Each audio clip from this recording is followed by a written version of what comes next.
on Horny this podcast. doctor drinks the urine on the Love Boat. No, okay. And if we do not like a look, It's like you just know. They kind of feel around the notes. They're like, I'm getting some florals. It's like a wine tasting. I'm getting some apricot. And then they kind of like babysit And then they're like, into a and little you- Some platoon. diabetes in here. There's definitely some kidney failure going on.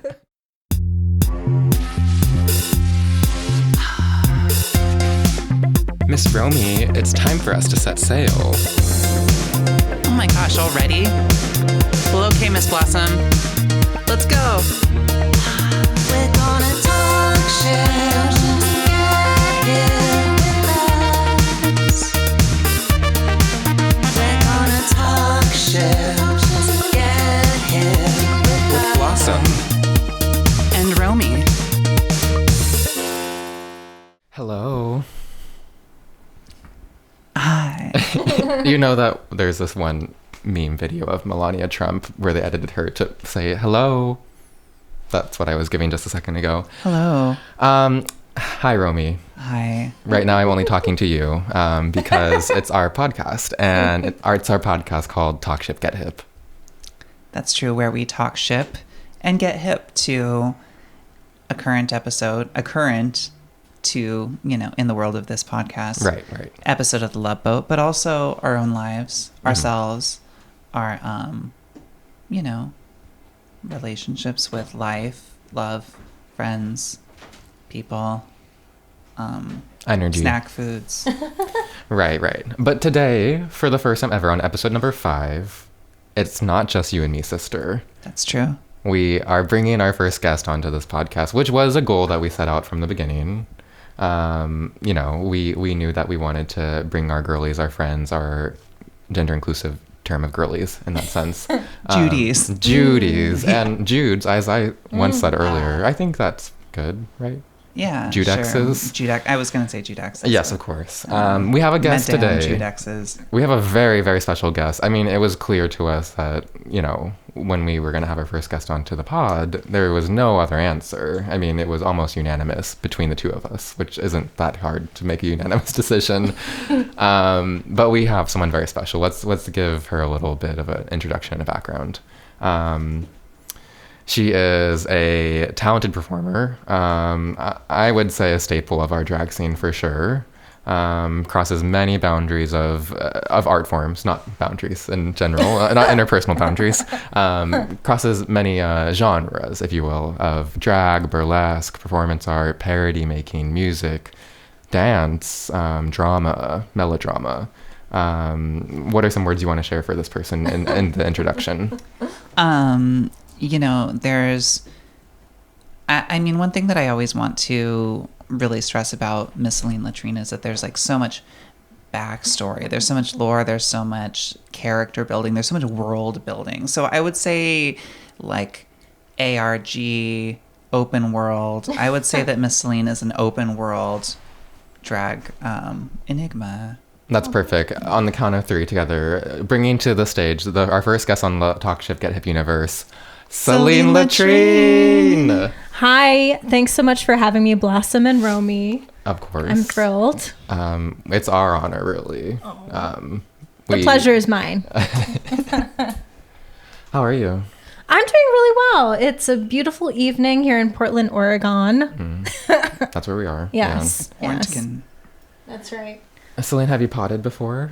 Have you podcasted before? Not in this sense, but I did participate in a really embarrassing high school radio broadcast program when I was young. So that's adjacent, right? Absolutely. Yeah. Yeah, I mean, we don't have many friends who are potting right now. Romie and I are kind of innovators in that sense, As Usually usual. the ones to instigate trends, darling. Right. So it makes sense. But, if it makes you feel better, we haven't had a guest on our podcast before. So, there's newness all around. That's right. The novelty, the newness. I'm happy to be the one breaking in the tradition. We're honored to have you here. Thank you so much for being the first person to share the couch. The electric blue couch. Yes. You're just I'm blending in. I'm Yeah. doing Oh, I camouflage. love In that all for the my right sister. ways. Yes. I was hoping, thinking, dreaming about like not existing anymore. So camouflage is a good intro. It's like a green screen. Substitute. Yeah. Sister, we have another guest here, so it's going to be hard for me to deflect the self-deprecating, low-key existential energy. Well, actually, it's actually better because now I have someone else to diffuse it with, and I don't have to answer and respond to it. I can let my guest also respond to the low-key existential crises that my sister slips into this podcast. But Selene, It's spice. it's called spice. It's the flavor. With the It's Y? the flavor. Ah, It's the MSG in the soup, darling. Tasty. Someone left the MSG out in the rain. Not available. Oh, someone left the MSG packet out in the rain. What about silica packets? Oh, You put those in your stew? yes. I mean, the forbidden snack, the forbidden tea bag. Right. Okay, we're going back to basics. So, Selene, we want to bring people onto our podcast because we think people are brilliant. We think you're brilliant, and we want the world to know more about you. Thank you. Our introduction was pretty good, but Yeah. what did we miss? Tell us more about the fantasy, the reality, the world of Selene Latrine in your own words. Let's start there. Okay. One of the best names, period. I actually was still living in Chicago a few years ago. At this point, almost like 8 years ago, with the name. And my friend, who had been doing burlesque and various shows, invited me to do a show. I had never done like a proper performance before, and that was supposed to be the weekend I was moving here across several states for 4 days, and I thought I was going to do a show for the first time. Oh, wow. So she was like, you got to think of a name. You have to have a performer name. And so I like stewed on it for a while, and Selene Latrine sounded like the right amount of a joke burlesque name and the right amount of like a weird forgotten zinester punk name. So that was kind of what I landed on and stuck with, and I just haven't changed it. Sometimes people change their names with like performing, and it just hasn't. I just take on new characters instead of changing the name, Which I think is so much smarter. I mean, like, I don't know, the rebranding, the name change, whenever people announce that, it's like, I don't know. The SEO of it all. Between us, darling, yeah. I think that this is much more smart. you. It's much more on the level, yeah. And I just keep things in the toilet, so I guess that's what it's all about. Is that But your official It is. catchphrase? I don't even Selene Latrine, have- she keeps things in the toilet. I was like told you're supposed to have a catchphrase, and I say like weird, wild, hungry drag. It's just like Weird, wild, hungry drag? I don't even know what. Wait, I yeah, love that's that. a good one. Yeah, it's Oh, I don't think I've heard that I before. put it on the Instagram. it's your Insta bio, yeah. Oh, that's amazing. That's my branding. Is it because toilets are hungry? Yeah, toilets They are are hungry for yeah. your shit. Just like in Look Who's Talking when the Oh my god, that toilet was seriously going there. It's so disturbing. Thank you for bringing that up. This is something that, like, this was kind of like an unlocked trauma that I'd been wanting to talk about in a comedic way to, synthesize it. And I yeah, took that it there. toilet really wanted He's begging for to the have pee and the poo poo and poo. poo in his mouth. I mean, that's wonderful. Your name does let your audience know that we will be going, To the toilet. yes, like the toilet humor. The water closet. the loo, the Waterloo, if you will. The prayer closet.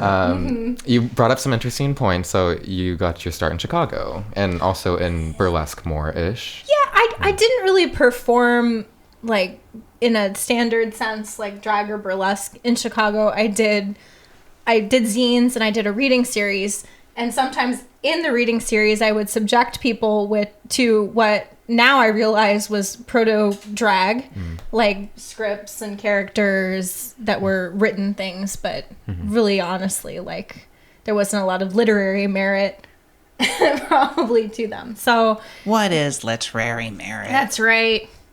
But so in that sense I was like doing stuff at that point. And I told y'all a little bit about the wild show I did when I was at the very end of, I grew up in Ohio, and then I went to college there in this town in the middle of nowhere. and there was the one venue in town that would have bands, and like the cis dudes in town sort of controlled the music scene and the performance scene there. And my friends and I wanted to do sort of like a joke show to, stick it to them a little bit. So we did a fake high school talent show and made ridiculous acts. At that point, I wouldn't have called it an act, but so that was like my, probably, other than the stuff I filmed in my parents' basement, like the most draggy thing I did. And then doing the writing, doing the zines, and now after being here for a little while was when I did actual shows in a proper sense. So Cool. Yeah. And how long has that been since you've been in Portland? My drag-iversary, or whatever you call it, is like 5 years now. It's this month. Yeah. Congratulations. And I don't normally do like the milestone type stuff, but Yeah. it is kind of fun to Celebrate. Yeah, totally. Yeah, 5 years of shenanigans. five. Fierceness. Many of those years were very strange times where we were mostly Totally. doing stuff, hanging out at home, but Sure. years nonetheless.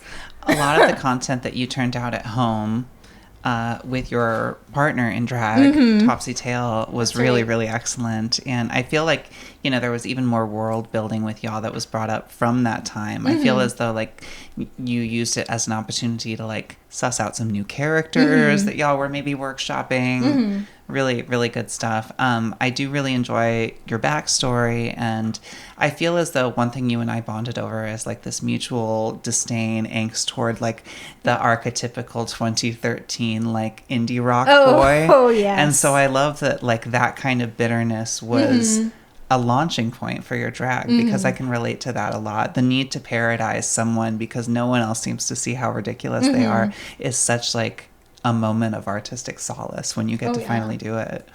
That definitely is like something that constantly generates ideas. So that's just the jokes about that trope, And Romie and I even did an act where it wasn't the cis dudes we were skewering so much, but we did the Twee Twins of the Apocalypse. Oh yeah, that was the femme side of the same aesthetic. It was post indie sleaze, so people are talking about indie sleaze as like this, as an aesthetic that's it's in vogue at the moment. But there was a moment after indie sleaze happened, or had its alleged heyday in like the mid to late zeros. That was kind of like the twee faux boho, faux hippie-ish bands whom I knew in LA. Like the singer from I'm a Robot had this like fake British accent when he was doing I'm a Robot, and then after that he went to do that Magnetic Sharp Zeros band where he had like a fake Southern accent, and I knew that they were all rich kids from the Valley, and it made me so angry.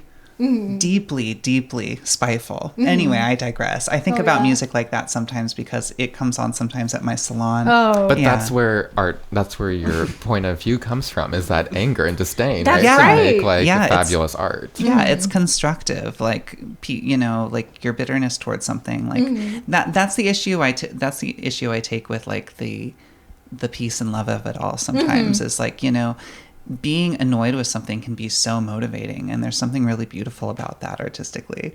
Oh, yeah. Yeah. And the version of that where I was in Ohio was this like fetishization of like the bluegrass Right. jumping on the train. So appropriative yeah, and problematic like inherently. Like I am from the Dust Bowl, but I'm at the State University. Yeah. So, there's Amazing. yeah, but that was such a fun getting to do like songs and new stories has Right. been like so much fun. That's been so much of what keeps drawing me back into the characters, into doing drag, and like whether it's with Romie and doing the Twee Twins that maybe someday will come back we didn't from get the to apocalypse. explain the Twee Twins. So the Twee Twins. Yeah, tell me Okay. more. So Miss Selene, and I did this with them. This is something that I saw she and Topsy do the other night. Is there will be these numbers where there's an original song or an original song parody that's recorded, and then you lip sync to it.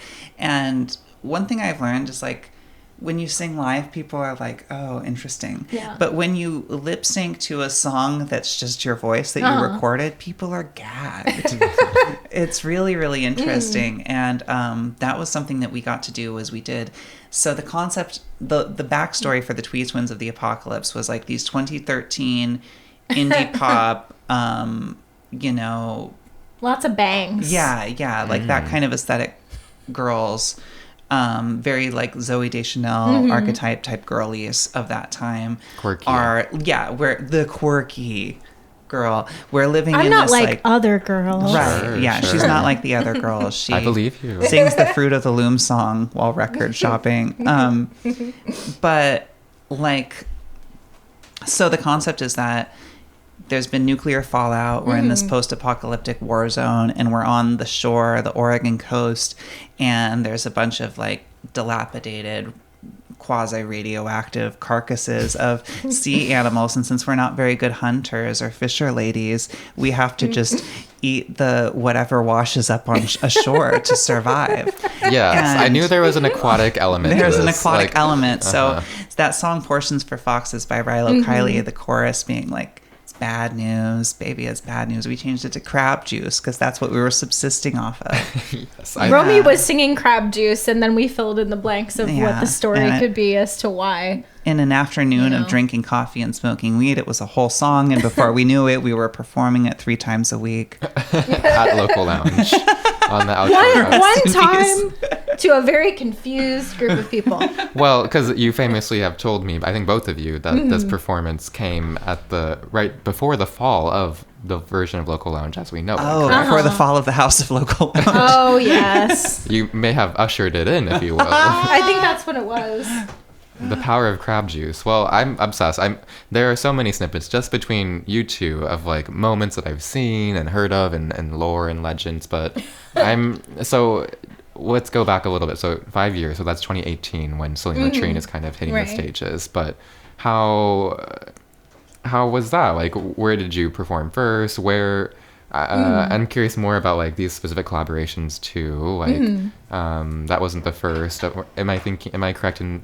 Is it the Domino's pizza character that you portrayed but that Romie also knew about? Or just walk me a little bit more of the beginnings, because Okay. I also want eventually to get to the last laugh. Right. Which we have to. Oh, God. The final chuckle. Yes. final But chuckle. walk us through 2018. Selene Latrine is hitting the stages in Portland for the first time. I was really looking for something to get me started doing shows to whatever extent I was aware of them. I was going to drag shows and burlesque shows at that time, and some folks had been like, oh, you know, some people do a burlesque school, and I did that, which was fun because I did dance classes growing up, so that format worked for me. I enjoyed it, and the culmination of it is a number, and I did a Talking Heads number that I just recently revamped. It was the Billy Bass Take Me to the River. So that was kind of your first. That was my first real technical number. Yeah. So I did that, and then from there I did some other strange, super esoteric, weird numbers, like about a tap dancer from a public access show for a horror themed night, and then did some like more burlesque things, and then honestly, like, through some folks got wind of Wolfgang X, Phantom X, who was doing tacky wacky stuff at the time, and that was really when I was realizing more like, oh, I want to do more burlesque stuff, but also like more of a drag bent, because I've been lip syncing since I was a small kid. Yes. Just compulsively, just can't stop myself. So Cool. and then started doing shows through that, and then just from there met people, and the chuckle came. The chuckle came later. I remember I became aware of you seeing you at another more currently operational argument. I mean, like, debatably more cursed place, doing a tacky wacky show. You were doing a number about like ketchup or tomatoes or something. Oh yeah, that was the That was- tap dancing. That yeah. was the tap dancing ketchup. We can say the number. venue too. I mean, you know, we are real. We- We are okay, real so girls I- here. Is We're Is it setting- called Smash? This was probably Yes. at at Smash Crumple. This was probably at Crumple in like 2019. What about Pinch? Infatuation. Ooh. Going in a different direction with the word. Yeah. Yes. Okay, so at Crush. And continue. Yeah, so I saw her at Crumple and was really, curious. And I was just, I was seeing you do some really interesting stuff. But we became closer when we started doing the pageant. Was it called a pageant or competition? It was, they called it a competition. I called it a pageant because it was the closest thing to a pageant I'd ever considered doing. Same. It was just weird to be in a competitive contest. It was so weird to be in a Doing that. competitive contest. It was really interesting. I'm a really sensitive person. My ideas are sometimes a little hard for some people to contextualize. So it was a very interesting choice for me, but I wanted that title. I wanted like some sort of a satchel just so I could like have it as a thing. I don't know. Just for laurels, just for ego. I wanted it so badly. But tell us more. So Last Laugh, Yeah. that was the third season, and each season it was a different name. It and had this a is different all name. The brainchild of our beloved Valerie DeVille. Right. Local icon. Yep. It happened at different venues. So this version was happening at CC Slaughter's? Right. Okay. Yes. Yeah. GG Massacres. This GG Massacres, this was the third season of the show, although it had been renamed each time, so that's arguable, but Right. Yeah. debatable. Why do I keep saying arguable, debatable? Anyway. I like it. Yeah, arguable. It works. It's cute. Have that. What Merriam-Webster's thesaurus. Come on. Come on, Taurus season. And so in typical drag competition, people were eliminated, correct? Well, that's kind of an interesting caveat because we Okay. were told going into the show that there would be no eliminations. That was one of the promises thrown out at the beginning of the pageant that wasn't fulfilled, like that there would be an ending to the pageant and a crowning, although you can't necessarily blame Valerie or CC I think Crumpulus Valerie, for that because I think she had something to do with COVID-19. I Oh, think no. she may have been. I don't know. I have a few theories, but I have a feeling that a lot of it may have started at that pageant. Yeah. Something in that kitchen wasn't cooking right. Oh my God! Did you ever? Okay, so you know how downstairs there's like that freezer. Have you ever? Yeah. Not to say that the kitchen or the food at CC No, Slaughter's no, is wrong. we- Just, no. We're waxing just- poetic here. Count Crumpulus has a 5-star kitchen. It's Michelin. So James Beard award winning. right. So I remember this now. Someone did get eliminated. Who was it? Okay, so there weren't. Okay, so getting ahead of myself, there weren't supposed to be eliminations, and there's a bit of inside tea as to what was going on with the production of this. I do not recall signing an NDA. It's been a few years. If you did it, And it's it probably has expired. been a few years, so it's probably expired. But as I recall hearing, the original concept for the show was that I think they were going to have like 12 or 13 competitors and that we were going to stay in the show. And Right. every week we would do it every Wednesday. And the winner would be based upon who accumulatively had the highest score. But Right. there would be no eliminations. And the lip syncs would be top 2 lip syncs for the win of that challenge. Yeah. Those were the basic rules we were taught. All Stars rules, if you will. All Stars rules, if you will. Original we All were Stars all were stars. pre-Mario Party All Stars rules. And it was like, and then somebody accidentally, perhaps in a fit of Hornito's judgment, Hornito. announced an extra cast member, and then they had to come up with this unannounced and on improv night. So I think they decided to throw us the curveball on improv night, and whether this was planned or whether it was like, I can't believe we're finally talking about this. I've talked about this so many times. Like I could do a whole bit. I could do a whole one-woman show just on my experience of the final chuckle.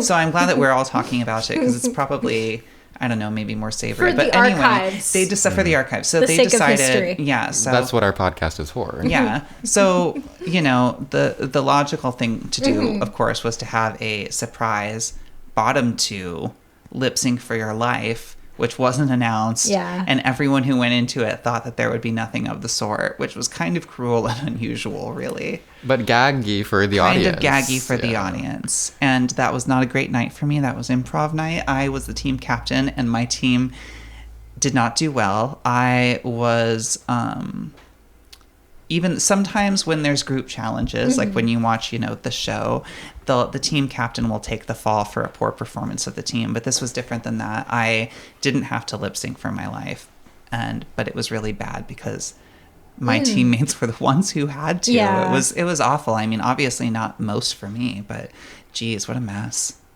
Anyway, that's But the that story of wasn't that. even near. No, the that was biggest mess. that was like the lowest rung of controversy and mess for that show. Well, tell me some of the highlights then. What did you gain from the competition? You gained friendship. That's kind of absolutely. where you gained a future housemate and Romie. Yes. And collaborator, creative touchstone, and that's- competitions. It's just about getting ideas, and you get a platform each week, right, to do something. Was it weekly? Yeah, it was weekly, which Okay. is kind of intense.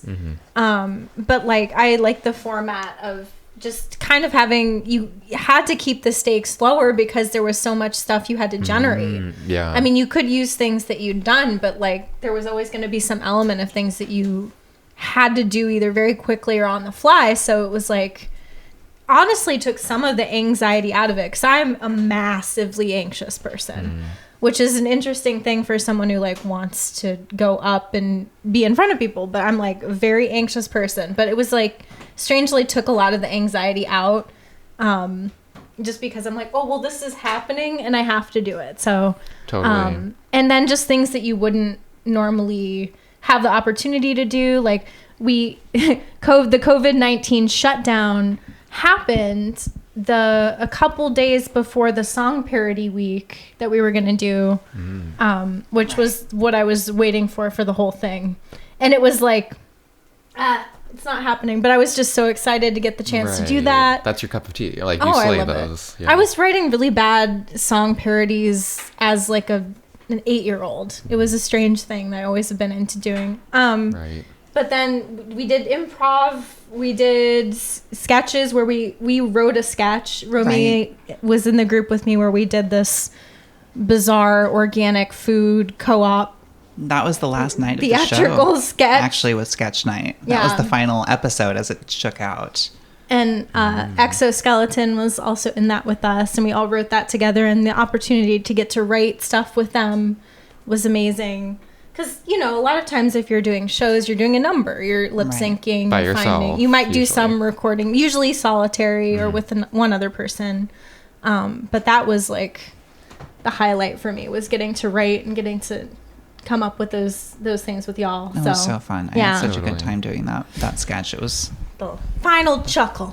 And just our to- sketch was yeah. the most developed. Just to round out, so you named some of our beloveds and Judies, but to round out our conversation, and maybe before we switch gears, but Right. who else was in the competition for this season? For the season we were in. Our season. The cycle. It was Exoskeleton, Betty Poops, Beatrix, Switch, Coco Gem Holiday. Coco Gem Holiday, The Inimitable, Everyone's favorite Touche. Touche.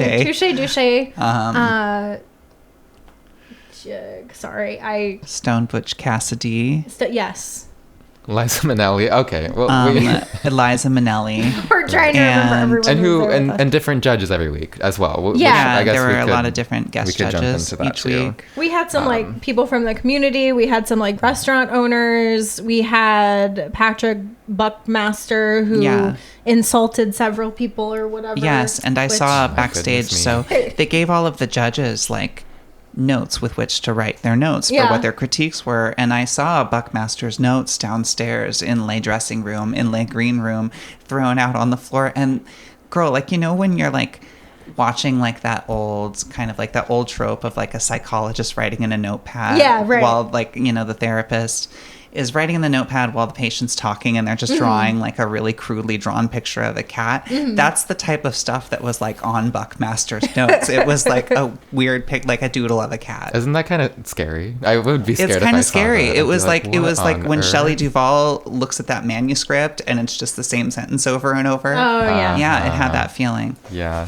What was that movie called again? It was called The Glow. Oh, The Glow. The illumination. The Illumination. It was called The Ice Maze. The eyebrows It was In called the- the Sexy Eyebrows. Right. Well, I'm so It was glad we called- got to do a deep dive-ish. We did kind of a mid-deep, shallow dive into the last half. We haven't gotten into it on the podcast yet, but so much more for us to come. Let's take a quick break before we continue. Sounds If great. we must. Yeah, see you soon. So here we are, episode 4 of season 1. What did you think of the episode up top, both of you? And did you like it? I had mixed feelings about this episode. I really enjoyed every second that Charo was on camera. I could have, there could have been a cut of the show that edited out, people's reactions to Charo's character and just had Charoing around, and I would have loved it. Inspiring hair silhouette. What say you, Selene? Oh, I think I'd seen some episodes, bits and pieces, but mostly performance scenes of guest stars. So it had been a while since I'd spent any time with a Love Boat. Okay. But I enjoyed the format quite a bit. The looks, the hair, the commentary, and obviously Charo She was a the highlight star. of the show. Yeah. Yes. Up top, we have to mention our beloved, or our most beloved guest star of this episode was Charo. Spanish pop star princess. In this episode plays a Mexican immigrant, April Lopez, a stowaway. Let's share a little bit more. So the episode, as we always have, is a trifecta split into 3. The episode is called Message from Maureen, Gotcha, and Acapulco. Those are the 3 names. It came out October 15th of 1977. All right. We are transporting ourselves back then. We don't have to. We could just take a little glimpse. But here's kind of an up-top synopsis so that we can familiarize ourselves with the names again. So tennis pro Maureen Mitchell, played by Brenda Benet, runs into sports writer John Ballard, played by Bill Bixby, who defamed her in his column. So he's a sports writer, if you will, and it was clear from the beginning that they had some kind of chemistry. It was clearly one of antagonistic qualities, but maybe turns into something else on the Pacific Princess on the Love Boat. Who knows? Cyril Wolfe, played by Milton Berle, who you both shared some more insight into his character to me in the real world, annoys his wife Anita, played by Audra Lindley, and fellow passengers like that Reverend and the lady who looked like she was on the Titanic. Yeah, the woman who looked like she was looking for a lifeboat Yes. in the North Atlantic, yeah. Right. And then finally we have April Lopez, who stows away in the laundry hamper of the Pacific Princess. Right. Uh-huh. With her guitar. Yeah. Right. No case. Right. No case. We loved April Lopez. Was that the main storyline for us this episode? I mean, probably. I mean, the there's a lot to unpack with the tennis one. Right. Up top, I mean, here we're getting some themes here. What are some big topics? We're getting topics of immigration, migration. Right. We're getting some topics of disability justice, or rather just representation of disabled people. Maureen, the tennis star, is using a wheelchair the whole episode, but it's a temporary usage as she's injured herself, and then the sports writer boyfriend also gets in a wheelchair because he sprains his knee. So some questions here of what kind of representation is this? Right. Right. Definitely bad representation of healthy relationships, as always. Yeah. I mean, her wanting to resume her career as an athlete, as this pot of gold at the end of, or being out of the woods with this thing, as always being hovered and being the main topic of, her, the thing that her fate and her joy is reliant upon. And then how the information, even when it's bad news, is gate kept from her. There's just all sorts of stuff going on that's a little bit wonky-ana, if you will. I would say so. Yeah, we were talking about the love story trope of the 70s thing of a man finds out a medical diagnosis about someone before they know anything that's going on and gets all of the information, and then kind of jealously guards the information until the right time to have an opportunistic sort of doesn't have the heart to expulsion. tell her. But that's how it's played. But Right. It's like There's power. Yeah. Yeah. That's what the first of 3 of names of this episode, message for Maureen. This is what this is referencing. In John, the writer, is withholding the message for Maureen that her surgery initially is not going to be planned and that she could potentially be a permanent wheelchair user. horny doctor keeps this information. Yes, from- horny doc. Right. Who he's mainly horny brained on April, on Charo this episode, but Yeah. you clocked it early, Selene. So it's a questionable storyline, but Yeah. but Maureen does turn the looks, which we will get to. Oh, later. yeah. Let's talk about this gotcha storyline. So big fans of Milton Berle here. It sounds like. Tell me more about this actor. Milton Berle looks like, I mean, it's interesting to me that he apparently, did drag, quote unquote, air quotes, cross dressed, because he has a bit of that. Like, I'm almost wondering if he got like weird proto filler, like, kind of like later Barry Manilow era, where he looked a bit like doll-esque, Yeah. like a bit like Pinocchio had some sort of accident and was put back together. Milton Berle has that face. It does, And so I yeah. wonder, like, it's kind of giving George Santos, closeted queen, some self-hating Yeah. Pinocchio plastic face vibes. Yeah. And honestly, slay. Wow, you read Milton down. She's been Miltoned. She melted her right She down melted. to her She melted. plastic Melt. bits. In this storyline, Milton, who's playing Cyril, is constantly playing pranks. That's Right. like his thing. And his wife, Anita, is just Right. irked beyond belief because she just wants to have one normal date, trip, vacation. And she just, she is getting water gunned and surprise snake in the can to left and right. Oh my god, I love the old snakes in the peanut brittle can trick so much. The spring snakes. Isn't the real joke that you want the peanut brittle in the first place? Right. I mean, How many people have died at the hand of those spring snakes? Well, it's a flex that you have the teeth strong enough to eat peanut brittle. So it's Right. I'm guessing Milton Berle does not. No. that's why he's constantly I wish offering it. Yeah, I wish I did. I would be conspicuously opening peanut brittle all the time. Right. And But he threw a hat in the sea. right. Right? So And faked his death. yes, that does happen. Romie was clocking Yeeting that yourself off La Princesa is very much like a theme in this show. Right. People are always doing the old Lost at Sea thing in the show. the Like, Jack and Rose, if you will. yeah, the Jack and Rose, if you will. So Milton decides to, play the classic troll, which everyone loves and no one ever gets mad at you for, which No. is faking your own death. Right. Yeah, but then, Maureen does the same. The woman who played Maureen, if I could see our notes, what was this actor's name? Anita. Anita. That was Audra Lindley. Audra Lindley. Anita. Oh, yeah, Maureen, of course. Different story. So, okay. So, Milton's wife, played by Audra Lindley, was in this amazing episode in season 1 of Tales from the Crypt, where she, and this is probably 20 years after this, maybe 15-ish. This was like early 90s. Okay. And so she plays this, she and her husband are recently retired, but she's been she didn't really work or whatever. He retired from this job and he's got nothing to do. Meanwhile, she's been living most of her life with all of these animals, all these neighborhood animals that she's obsessed with. And he is super resentful of how much attention and how much all of the good food goes to all the neighborhood dogs, and she's always doting on them, and he gets really mad, so he starts taxidermying her friends, and then she in turn taxidermies him. And that's the episode, and it's iconic. And the entire time we were watching this, I was trying to place her. She's a bit younger, she has blonde hair, instead of the silver hair, and I'm thinking God, what do I know her from, because her face was so expressive, such a great character actor. And I remembered, that Tales from the Crypt where the old lady taxidermies her husband.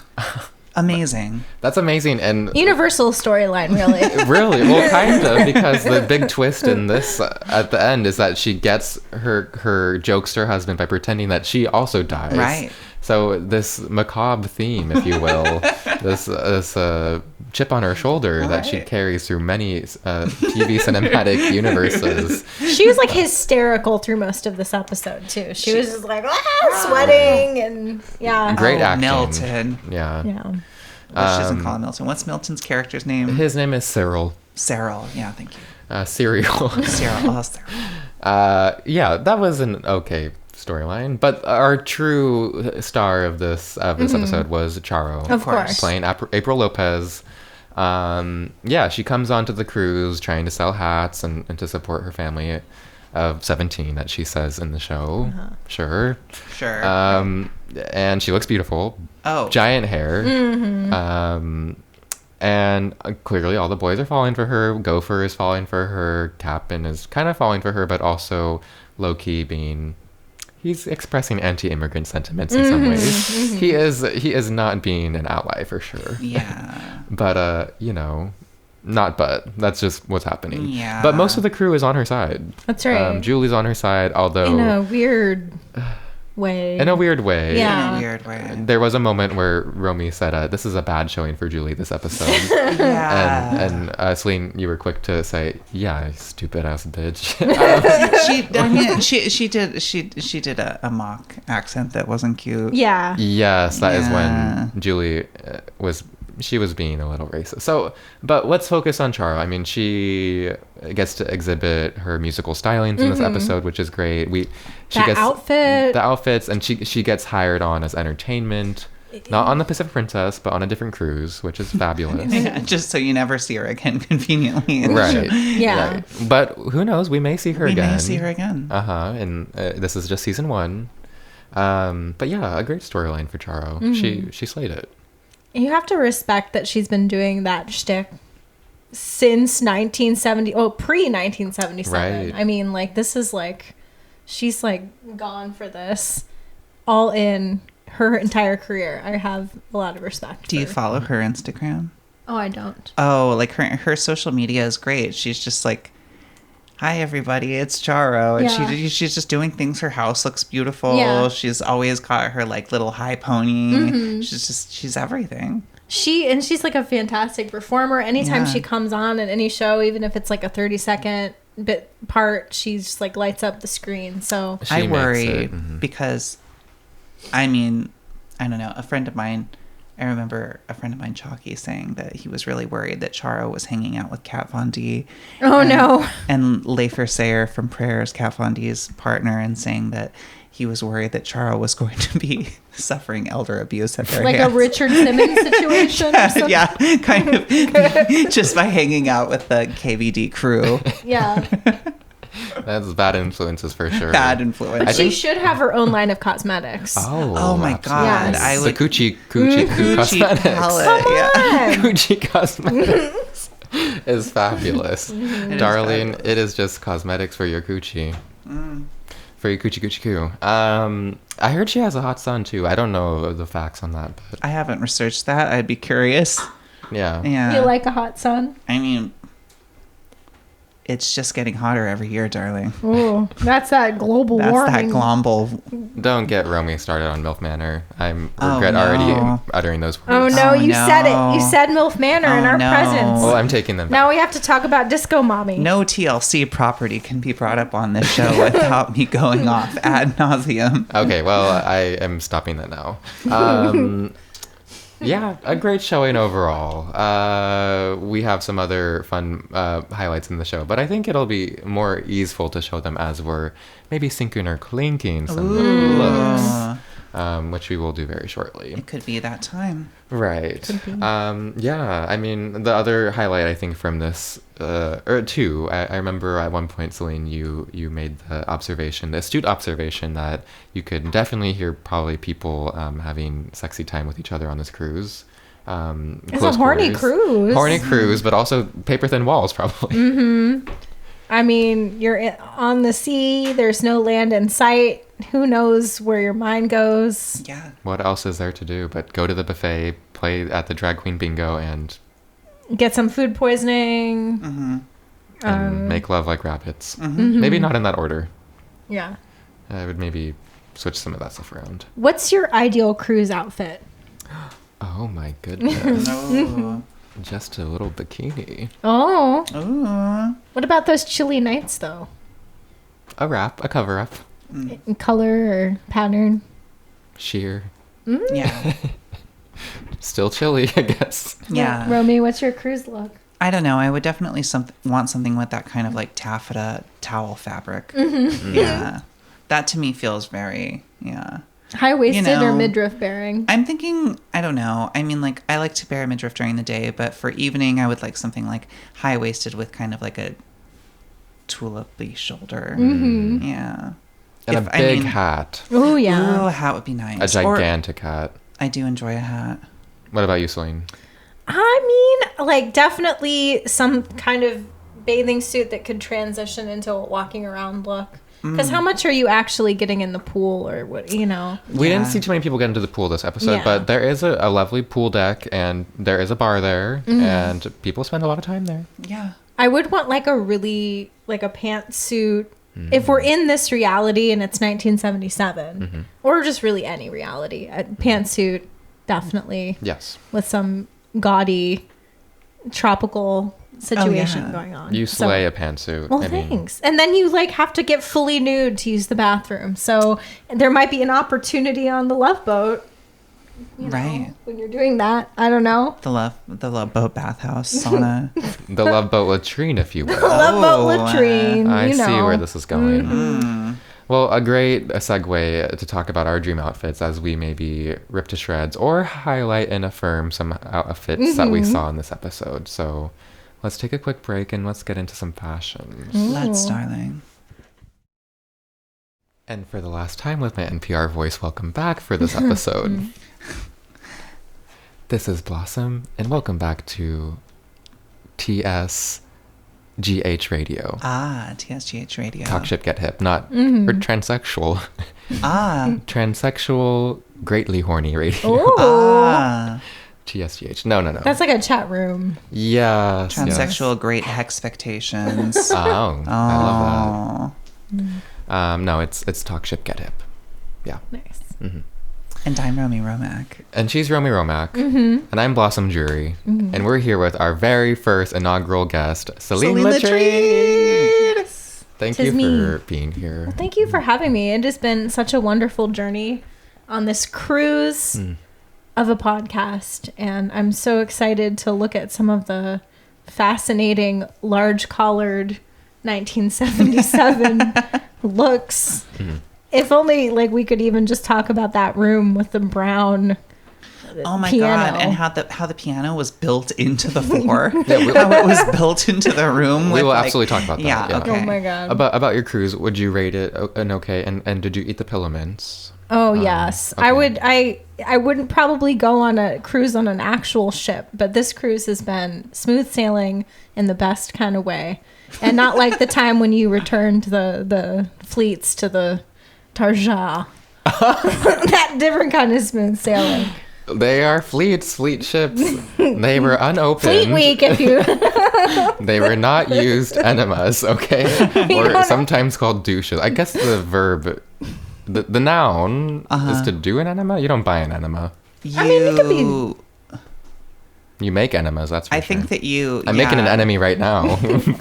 Oh.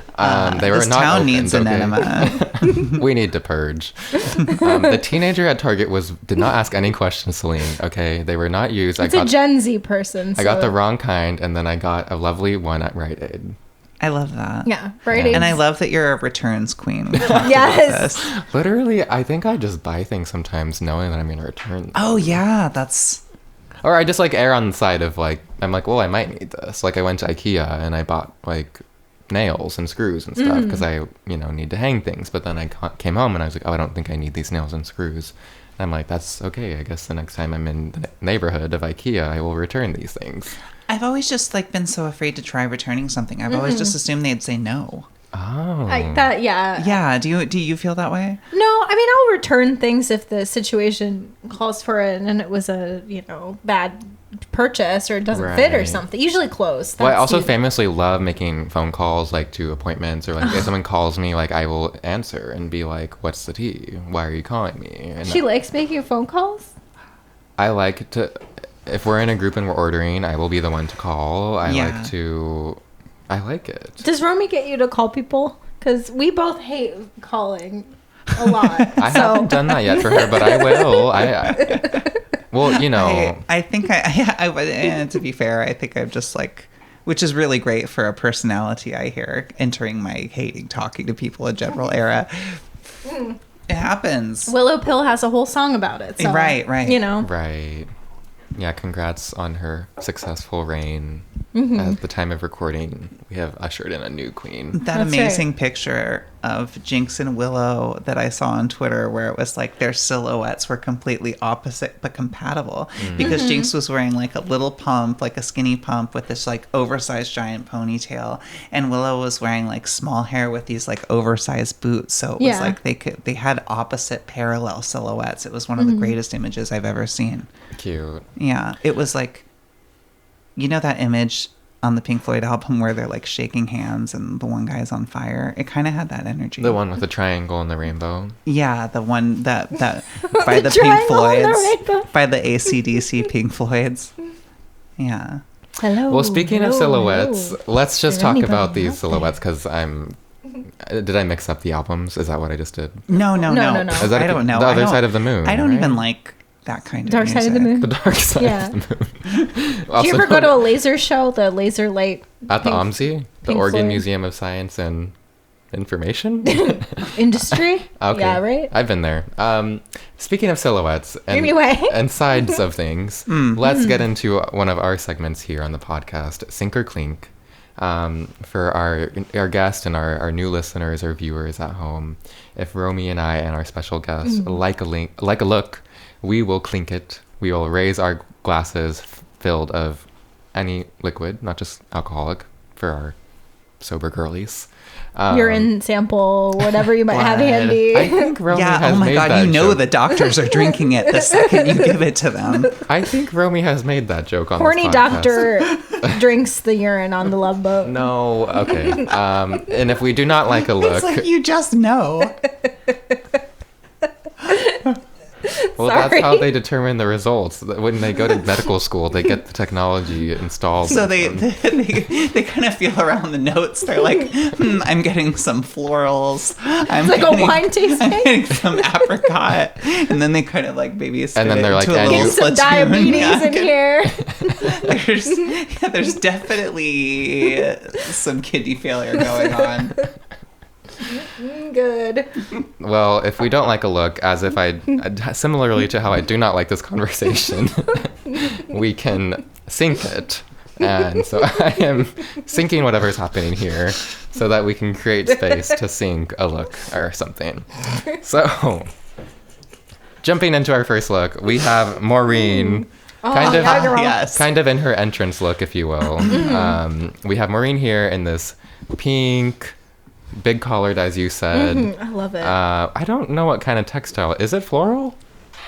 There's like a checkered-y It looks like floral behind the checkered, but the resolution is really like obscuring it. But that Right. could even be like the bleed. I mean, probably not, but it's cool looking. It's cute. We have a red and pink motif. We have a pink top, red pant. I like red and pink together. I love a tied-off shirt. Like, Yes. that's something I have overdone in my own life. So, I don't think you can overdo it. I think it's Yeah. it's fabulous. It It's never timeless. goes. Yes. and speaking of Selena, that's who it always makes me think of. And I know this far precedes Selena's reign.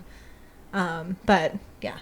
Right. Yeah. She was the queen. I mean, a halter is kind of a halter, right? It means you're giving midriff. But Anything for Selena. And the eye Yes. makeup, too, is, I mean, just from this vantage. She's is- serving. yeah, Yeah. they beat her face. It's great. And we even get a little bonus outfit here of her sports writer boo, John. What do you think of his pants? I like a blue denim, I think it is. It's a nice wash. It blends in to the background, kind of like Romie blending into our background of blue. Yeah. Yeah. You did that intentionally to mirror. I did. Mm-hmm. Right. I did it intentionally to make the existential, no longer existing joke that Blossom so relished. Yeah, I think I clink Maureen. Yes, absolutely. And the pants on John? Just the pants, though. I mean, sure, the whole thing, the blow-dried hair. I know the round brushed hair on men. I love it so much. It makes me think of Unsolved Mysteries when they had Robert Stack and he had blown out hair and he'd be on obviously a soundstage that was supposed to look like a steamy urban street in the late 80s, early 90s. It was magical. I always try and take out my smallest round brush and round brush men's hair when they have enough length for it, and they never like it, but I think it's fabulous. Yeah. Yeah. I like that you do it anyway. I do it anyway. Yeah. Clinks all around. They'll Yes. learn to like it. Clinks. Okay, so we have here April Lopez, played by Charl in her entrance look. It's kind of, you remember though. It was kind of her one look for the majority of the show because she was a stowaway. But I mean, it's a clear clink. A big ruffled gown. hats. All of the accessories, all of the hats, all the wares that she's selling. Poetry in motion. I forget, was it pants or was it like a long skirt situation? I believe it was like a skirt. Yeah, all of it looks great. I mean, she could fabulous. put on just about anything. Totally. Romie, what is your hair perspective as a hair witch yourself? I mean, I'm really liking what people now refer to as, I don't know. Well, that's kind of like a confluence betwixt the two, but like everyone lately talks about butterfly layers, and last year everyone wanted shag layers, and it's kind of, different proportions of the same concept, but I like it, and it's like almost universally flattering, and it's cool. I mean, hair from this era and the way that people styled it was really like, I don't know, kind of smart in a lot of ways. Like people did wet styling, but they also did proto heat styling just by having rollers that were hot instead of cold. It's a moment. Yeah, it's a clink. People took their Denmans and they really brushed out their sets, and they cared a lot, and they sprayed it down. There's a lot of work on the hair. Cute. Yeah. Clink. Yeah, absolutely. Okay. Yeah. It would be hard with Charo to not. I don't think she has one, but okay, we have Maureen here in another look, and back with her boo John, and now they are both wheelchair users temporarily for this episode. Or I guess it is rather unclear as to the future of Maureen in this universe, but I mean, come on now, we're seeing a trend here for her. Open collar. She loves a collar. Yeah, Two collars. Double collar, double open. I think she looks really cool here. I think there's something about like the assertiveness of the double collar that makes her seem very in control. Yeah. It seems a bit overkill for a cruise that's Sure. allegedly taking place in Southern California-ish area. To Mexico. Eventually, to Mexico, yeah. Seems it's a warm. little tight. It's very commanding. Like it's giving dance instructor in Suspiria. It's giving Yes. austere. The hair too, but Right. I do still like it. I do. However, John, I remember his outfit. You can't see it fully, but it was giving me safari. Yeah. It was giving. Out of place. I will have to clink Mr. John, but or sink Mr. John. Oh yeah, he's going down. He's going down, but I will raise Maureen in a sink. In a clink. Yes. Oh my god. Yeah. I'm And getting that mixed color, up. that rust is gorgeous. It is. Clinks all around for Marine. Right.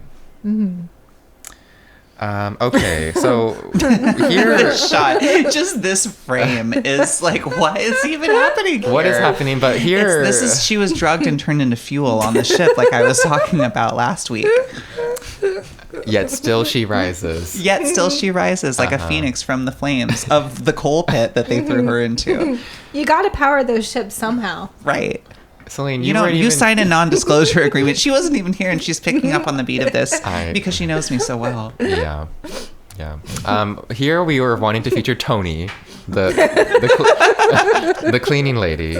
She's serving. She really is. She was giving queer icon behavior. Yes. I mean, she was giving stoic and one-liners, and I mean, I love the Pacific Princess custodial costume attire. I mean, the That's uniform. a nice bright blue. Yeah, it's very. What blue would you call it? Is that what you were inspired A by? little bit, maybe a little bit. I mean, I did take this from Blossom's Closet without any pre-planning, and then From pretended Closet, to have like a really, really well-realized joke about it. But I don't know. There's some violet in it, but it could be the resolution. It's hard to say. I would wear it though. I like the shape. I love the color. Yeah. What about the towels as accessories? I love. Ooh, yeah. I'm kind of here for it because they're ashy, so it all goes. Yeah. She's wearing what appears to be Crocs or clogs of some kind that also fits the vibe. Yeah. Kind of I might have to sync those, actually. With a dark tight. What about the socks on the man on person? Captain Stubing? Is that, yeah. I like it a lot. They look semi-transparent, Yeah. like really shiny shoes. Very shiny. He's Very shiny Captain. shoes. Well, actually, no. I think I'm just gonna I think I'm syncing everything. Actually. Well, what do you The say? shoes did it? Yeah. What do you say? I don't know. I kind of like everything about this image, to be honest. It Okay. tells a story. Sure. I wish that Tony's skirt was a little shorter. I think maybe above the knee might be a No, little above more the, to be flattering. honest, above the knee would have been better for this silhouette, for real though. But Or I think if the it had- sleeve is at a good yeah. length. Yeah. Uh-huh. Yeah. It's a little confusing. Okay. Okay. Oh. We we had Gopher here. I like everything about this image as well. Yes, I'm sure you do, darling. This was a special scene because each episode, sometimes we get a glimpse into the core casts, the core members of the cruise's rooms. They have a special room. You know, it's not just a temporary room. We have Gopher here, and we as Romie pointed out, we find out he's kind of like a film fan. A film fan, some expository character development for Yeah. Gopher. Uh-huh. And it just makes him all the more lovable. Yeah, he's here in his little PJs, kind of, and he's looking like a snack, like a little Gopher snack. Yeah, exactly. And he has like a dorm room aesthetic going on, he's gonna invite you over for some bong rips. Totally. Yeah. And a game of Sonic or something. Yeah. I mean, that didn't exist at the time, but yeah. That would be I love that vibe. That's Ideal. kind of ideal for me, yeah. Look Yeah. how small that bed is too. Like, Oh, it's so Wow. small. yeah. It looks like it's like honestly like 4 foot long. Like it looks like how tall is Gopher? It's just it's like a child size bed. It's a twin for sure. Yeah. But super cute. Yeah, it's a clink. I mean, Yeah, look at those shorts. I love like the shorts of that era. Like we need more super short. I think We we do. say that every Shorts. episode. Yeah. Bring We say back that short every shorts for episode, yeah. boys. Yeah. Yeah, clink. What about the phone? The phone? It could have Oh, been. the phone looks great. I wish it weren't so obstructed. That's a great point. I didn't even notice. It's a good, yeah. Fabulous. Okay, we have a look here from Milton, from This Cyril is Wolf. this is giving Republican drag. This is giving closeted Republican proto filler super glue face. I like the disconnected organic use of eyeliner. more materials. This is just from a rose. Yeah, Yes. embracing the materials definitely Right. Right. is a good idea. But for those reasons that you listed, Romie, I mean, that in my heart makes me want to sink it. I like the brows. She's got great bone structure. I just think there's a lot of wasted potential here. Look at Especially- the ears. Yeah, that could be a and, lot of earring. You know, real whatever estate. they used for filler back then, like aspic or something. You know, if you're going to go through all the trouble, darling, at least paint your mug. Right. Okay, it's a sink then. I do like I'm that so lip shape, sorry, though. Milton. I do like the lip shape. I love like an Yeah, the lip extreme- shape is a clink, but Yeah. everything else, yeah. Okay. We're getting there. It's giving potential. Okay. Okay, we had another evening wear moment here. We had Maureen and John going out for date night. Lots of glasses on the table. That is a lot of glasses. Yeah. How many people were? Yeah. What did they? More questions. What were the dining habits like at this time? I don't Ooh, know. look at that lamp, though. The lamp is fabulous, but here we can see a more like shimmery eyeshadow, Yeah. which I love. And Yes. the hair is much more, I think, youthful here. You know, yes. it's actually less volume and it's Right. kind of a little more Right. sleek. And I like that a lot for her. Me too. I like the color. Again, we're going back to sort of the Tony color palette. Yeah, this is you know. that. Yeah, kind of blue, violet. But you want to think about the sea because it's a show about a ship. So Right. Right. I'd say it's like a nice breezy look for an evening. Although it is a little strange. He's wearing like a full suit and she's kind of in like a casual sundress. Right. That was so elegant for me. I think Yeah. I will clink it. All right, yeah. What Give her say a clink. you? You're clinking? Just like all those glasses that are on the table. Exactly. It's so hard because I can never like. So sometimes when I see this type of cut on the décolleté. I love it without a necklace. And then sometimes I want to see a necklace. And I'm always torn on this issue. Yeah. Anyway, it's no, cute though. I can see a big Romie, you just said that, and I'm sinking it. I want to see a little crystal necklace or something. Right? Like, yeah, like I'm thinking something thin with a thin chain would just look really lovely with that. Yeah. But yeah. What about some like rope, like nautical, Ooh. like big scratchy rope? Like a scratchy metal rope necklace. Those are cool. I don't know if those were invented yet at the time. Maybe they were just on the cusp of coming into the fray. Interesting thoughts there, Selene, for accessories. Let's skip ahead here a little bit. I mean, we have some highlights here. We have to quickly do a double... Read Julie. We have to do a double sync here to because... quickly destroy Julie not even for an this episode in between, but we have Julie doing a double no-no here. Rewear. Two dresses that she just wore in the episode before, which No is rather... modifications. It's rather disappointing. But special shout out to this lady here sitting with Captain. Yes. In a lovely It's Lady maxi. Bunny. It's everything. Yeah, that's fabulous. But we have to give a double sync to our girl Julie. As we said earlier, this was not a good showing for Julie this episode. No, this episode set Julie's character back like a few marks. Right. What about round hair behind the plant there? Oh, I'm wondering what. Yeah, My I'm coconuts, wondering. darling. My coconuts by Kim Petras. Yeah, it's a cling for double Julie. Double cling for Julie. Double so sync for Julie. I'm so sorry. I she's cannot keep up with Sinkiana. this good. With the lingo that can't you all sync- invented? Yeah, with your own lexicon. I'm so sorry. It's, No, I live. It's you know how it be. I do. Well, let's see here. I mean, we had a great moment from here. We have to talk about the Charo moment quickly Oh my because God. it did reveal some interesting plot point here too. I love this, Bridget Bardot up to for her, And even in that pajama top, she's just like, which yeah. is probably Doc's just shirt. Horny Doc, yeah. Yeah. I believe in this scene, Charo asks, "Are you like that down there, like you are up here?" Mm-hmm. Asking if he's naked, and he says, "No, I have legs down there too." Yeah, he's not a merman. No, or a merman. a quadruple armed creature. Came from a the Shogun from Mortal Kombat. That's what the four-armed. But group are is those? called. Yeah. Okay. Yeah. Yeah. But Well- yeah, or not like, could octopus, who knows what's going on Right. down there. A clink for Charo again. For Yes, Philippus. always. Every frame. Let's move here to an interesting drag performance number we had in this show. This was my favorite part of the episode. I mean, Yeah. it's so cursed because I was like, what are we even?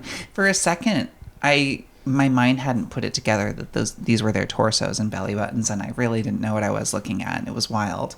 Yeah. Right. For those just listening and not viewing, check out our Instagram to see the looks. But we have Gopher and Isaac, the bartender, here in a performance of sorts. They have painted A performance in its own right. yeah, they have painted visages onto their bellies with torsos with makeup paint, and they're wearing these oversized suits from the waist down and big top hat. It's quite amazing, and yeah, I think all three of us as drags were like, we need to do this. Or like, it's fabulous, yeah, and also bizarre. It's bizarre. It's fabulous. It's boylesque. It's everything. It's the two cutest boys from the ship's crew doing this too. So I don't Totally. know. I mean, I couldn't not clink it. No. Yeah, absolutely. This was probably one of the standout moments on the entire show. And look how pleased everybody looks. And Oh, I mean, look at the piano player playing that piano that's built into the floor.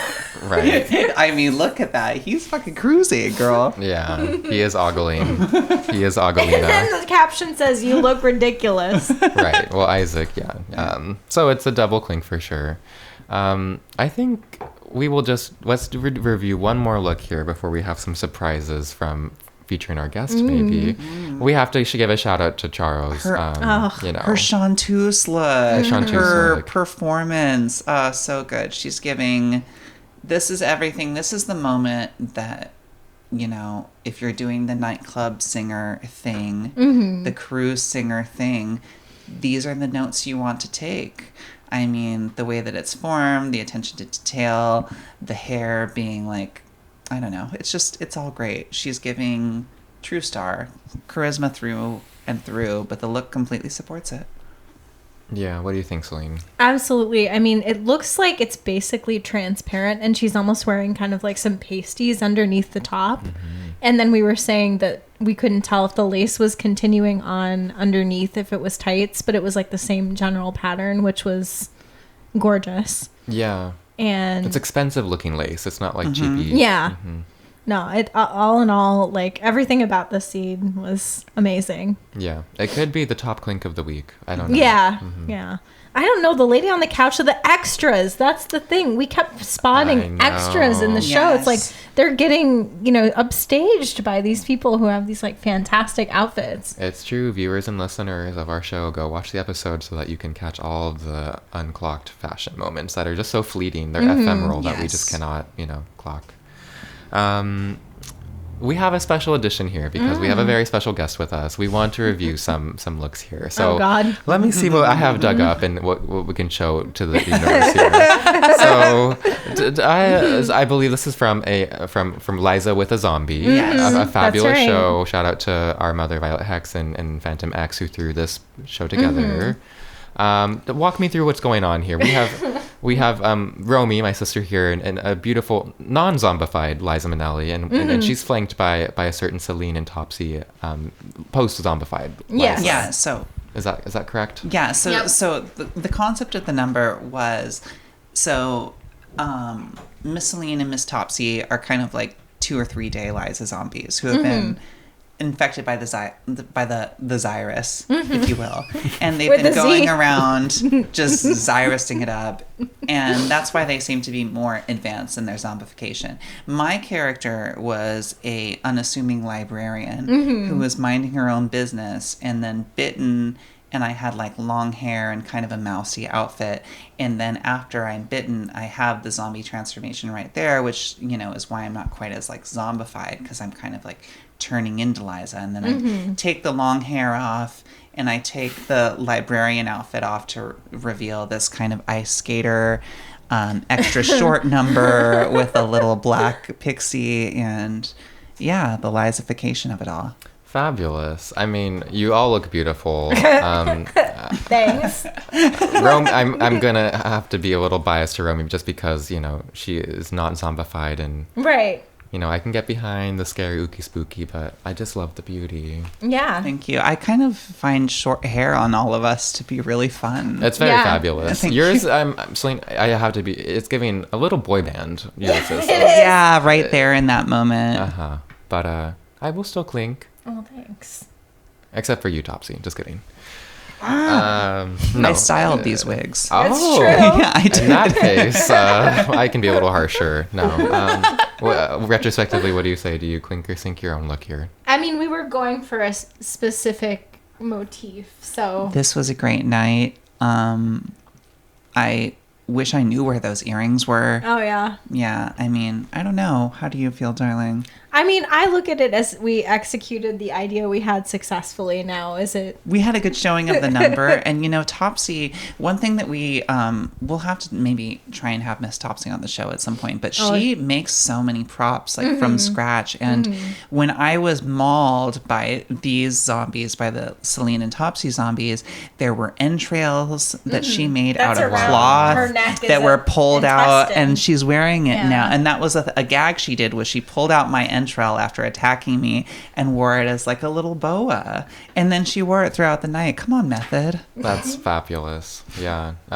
Clinks all around. Well, I think we have time. Let's maybe do this one, and then we will go on our ways. Yes. But, we have one here, aforementioned in this episode. I got to meet you. In this, I like the mugs Seeing a it lot again, here. so- The mugs are mugging as Thank you. always. Oh yes, this Um, white eyeliner look for Miss Selene is really lovely. It's real good. I'm already off the bat. I am syncing my look. I did not. I mean, Oh, it's so cute. the I hair. like it. I like the hair. That is a clip-on bang that I got out of yellow bundles that I hot glued into a different clip-on bang. And I mean, what people aren't seeing in this photo is I have a giant cone head underneath this. Yes. Right. So it was all. But my reveal look, I wasn't super crazy about. But that's okay.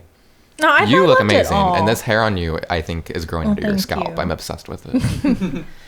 Yeah, I overall, like, I obviously enjoy the overalls because I'm still wearing them. But, like, no, everything about the Blossom doesn't go on the stage and it's not a clink. I don't care what it is. Oh my Same I'm with inclined to Romie. agree. Oh, that's very sweet. Same with Romie, whether it's a green Romie, creature I don't know. on I don't their know either. knees, whether it's, like a zombie Liza. Both Totally. of you. They're not going to hear me say anything Well, but. the feeling's mutual, but I will respectfully acknowledge that I have growth. Yes. We do have one. We have to, since we aforementioned this too. Oh, God. Yes. The tweed twinks. What was The it now? Tweed Twins The of Tweed the Twins. apocalypse. Right. No, yeah. Oh my I God. love. I mean, The these- Tweed Twinks didn't survive, girl. We survived. amazing. These matching dresses are so cute. This was repurposed It from was. a Shining Twins costume that Topsy and I did. Cute. So this was another use My for that. sister, though, what are these giant fishnets? What are I they? think Yeah, they're cute. I don't know if they fit the tone of this dress, come to think of it. However, Both of your we're tights, both I kind of don't doing know. statement tights actually Yeah. here, which was a choice. But that was kind of a thing That's the for that. character. Yeah. Yeah, that's the Right. character. They're doing statement tights. They're those yeah. girlies. Well, I do still clink because it's really cute and the color's amazing. And the hair, I think, on both of us. The hair You with know? the side ponytail and the side bangs. People don't understand like that this was time period. Right. Time period. It's exactly what you were mentioning. Like we have like a Rococo Right. time period hair from Exactly. 10 years from ago. from Yes. 29. Well, my darlings, we sank, we clanked. We sure did. We have to give a huge thank you again to Selene Latrine, Thank you so much for our being first here. podcast guest. Thank Selene, you. where can people find you? Oh, well, I am just Selene Latrine on Instagram, and I do all sorts of things. We have the Selene and Topsy's Tales YouTube that you can also find on my Instagram. And stay tuned because I'm going to hopefully be putting out some of my own shows in person here soon. So, yeah. And thank you so much for having me. It's been a true delight and honor to be here with Romie Romak and Blossom Drearie, two of my favorite people, the funniest, most creative people on this wonderful podcast that I'm trying to remember the name of exactly. Together, this has been an episode of Talk Ship, Get Hip. Talk ship, get what? Hip. Talk ship, get hip. Wow. Yeah. Slay. Because you're going on a ship to steal hips from people. Right. Right. And that's it. Thank you. Thank Thank you. you. Thank you so Stay much. safe and enjoy your evening. And check your Halloween candy, everyone. Thank you so much. Happy Easter. See you next week. Bye. Thanks for tuning in to another episode of Talk Ship Get Hip. You can find us online and don't hesitate to reach out with any nautical inquiries. Catch you next week. Bye.